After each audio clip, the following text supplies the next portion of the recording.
Credit cards can be powerful tools or financial traps. Using them wisely builds credit, earns rewards, and provides convenience, but misuse leads to debt fast.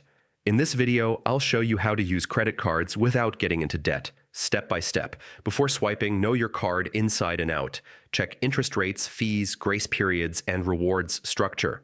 Knowledge prevents surprises and helps you make informed decisions. The golden rule: always pay your full balance on time. Carrying a balance accrues interest. Even small purchases add up. Paying in full keeps you out of debt and builds credit. Treat your credit card like cash. Track every purchase. If you spend more than you can pay off, you're at risk. Daily or weekly tracking prevents overspending. Credit utilization, the percent of your available credit you use, affects your score. Keep it below 30%. Lower utilization improves credit health and reduces temptation to overspend. Credit cards make it easy to spend without thinking.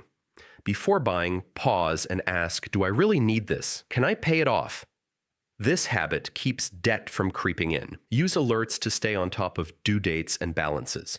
Many banks allow notifications for purchases, payments due, or approaching credit limits. Alerts act like a safety net. If your card has rewards, use them for what you would buy anyway. Never chase rewards by overspending. This way, rewards add value without creating debt. Using credit cards wisely is about discipline, awareness, and planning. Pay in full, track spending, limit utilization, and avoid unnecessary purchases. Do this consistently, and credit cards become a tool, not a trap.